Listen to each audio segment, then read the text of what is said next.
Hello friends, चलिए जल्दी से वीडियो शुरू करते हैं। और जैसा कि आप देख सकते हैं कुछ सारी आकृतियाँ बनी हुई है और ये हमने क्यों बनाई है। आज है देव उठनी एकादशी। आज बहुत ही ख़ास, साल भर की बहुत ही ख़ास वाली एकादशी है। और इस दिन गाँव में किस तरीके से भगवान श्री हरि का स्वागत किया जाता है ये देखते हैं। देखिए, सबसे पहले इस तरीके से चूल्हे की लिपाई पुताई होती है, क्योंकि चूल्हे को प्रतीक माना जाता है माँ अन्नपूर्णा का भी, और उसके साथ साथ घर में बरकत का भी। तो सबसे पहले गाँव में चूल्हा जो रहता है, मिट्टी का चूल्हा, उसको सजाया जाता है।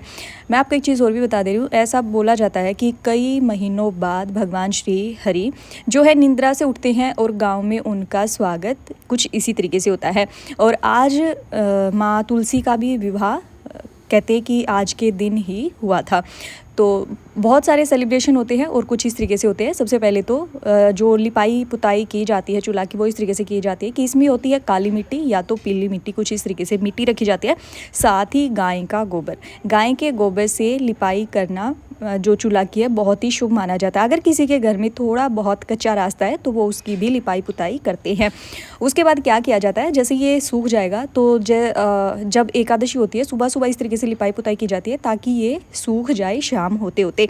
और शाम में होता है सबसे पहले जब चूल्हा सूख जाता है, इसके ऊपर कुछ सारी आकृतियाँ बनाई जाती है। आकृति किस चीज़ से बनाई जाती है कि एक गेरू टाइप कुछ होता है, वो एक रंग ही माना जाता है जो लाल रंग का होता है। मैं आपको दिखाऊंगी भी। पहले मैं आपको चूल्हा दिखा देती हूँ, कितना सुंदर लग रहा है और कितना साफ़ सुथरा। इसको पौध कर भी हम कह सकते हैं और इसकी लिपाई करके भी इसको सजा दिया गया है। अब ये सूख जाएगा। सारी घर की जितने भी घर में महिलाएं होती हैं, हर घर की महिला कुछ इसी तरीके से अपने घर में चूल्हा सजाती हैं। और साथ ही कुछ जो थोड़ा बहुत कच्चा रास्ता घर में होता है, कच्ची जगह होती है, उसको इसी तरीके से सजाया जाता है। फिर जैसे ही ये बहुत सही से पूरा क्लियर हो जाता है, उसके बाद इसके सूखने का वेट होता है। और मैं आपको दिखाऊंगी कि जैसे ही ये सूख जाता है उसके बाद क्या किया जाता है।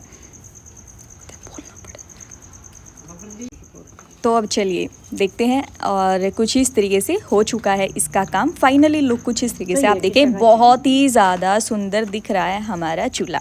चलिए, अभी इसके सूखने का वेट हो रहा है। जैसे ही सूख जाएगा उसके बाद सबसे पहले क्या करेंगे, देखिए ये है गेरू। ईट कुछ इस तरीके से दिखता है, कुछ ईट जैसा दिखता है, लेकिन ये लाल रंग का होता है। जैसे इसमें हम पानी डालेंगे ना और मिक्स करेंगे तो ये लाल रंग का हो जाएगा और फिर इसका मतलब लाल रंग सा दिखना शुरू हो जाएगा। सबसे पहले चूल्हा पर डिज़ाइन बनाए जाते हैं, आकृति बनाई जाती है, जिसमें हाथों के निशान लगाए जाते हैं। उसको माँ लक्ष्मी का प्रतीक भी माना जाता है और घर में बच्चों का भी, बच्चों के पैर का भी उसको निशानी मानी जाती है। घर में जो भी जानवर हो ना हो कोई मायने नहीं रखता, लेकिन गैया के और जो भैंस इत्यादि जिसके भी यहाँ पशु रहते हैं उनके पैर बनाए जाते हैं। निम्न प्रकार की आकृतियां बनाई जाती हैं, कुछ इस तरीके से मैं आपको दिखाऊंगी। सतिया बनाया जाता है, फूल पत्तियां बनाई जाती है, कोई किसी भी तरीके से डिज़ाइन बनाए। अच्छा, इसके बाद क्या होता है, जैसे ही चूल्हे पे इस तरीके से डिज़ाइन बना दिए जाते हैं, बाद में किचन में भी बनता है। और आज माँ तुलसी की भी पूजा होती है। दिया हम तेल का भी जला सकते हैं, घी का भी दिया जला सकते हैं, उससे होती है माँ तुलसी की आरती। मैं आपको दिखाऊंगी भी।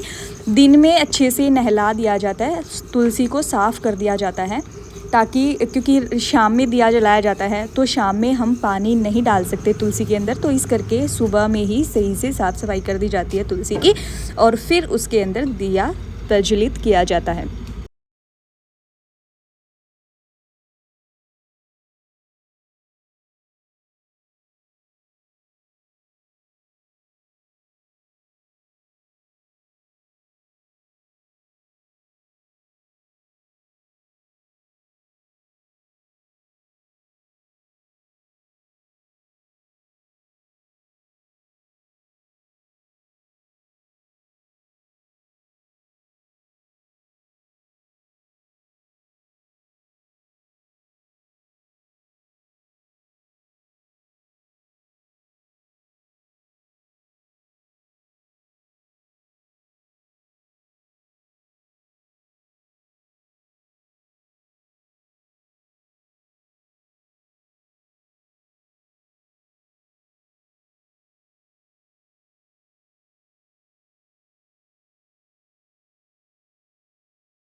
देखिए कुछ इस तरीके से हमने आकृति बना दी है। अब भी तैयारी है दिया जलाने की और इसके बाद होगी तुलसी माँ की आरती। फिर हम जाएंगे किचन की तरफ और हाँ, राम सीता भी लिखा जाता है, सीताराम भी लिखा जाता है। उसके बाद शुभ लाभ भी, बहुत सारी चीज़ें ऐसी जो मेन दरवाज़ा होता है उन पे लिखा जाता है और घर में जितने भी दरवाजे होते हैं सब पे थोड़े थोड़े से फूल बनाए जाते हैं। देख सकते हैं, मैं आपको दिखाऊंगी भी कुछ इस तरीके से। आप मुझे कमेंट करके ज़रूर से बताना कि आपके यहाँ एकादशी को कैसे सेलिब्रेट करते हैं।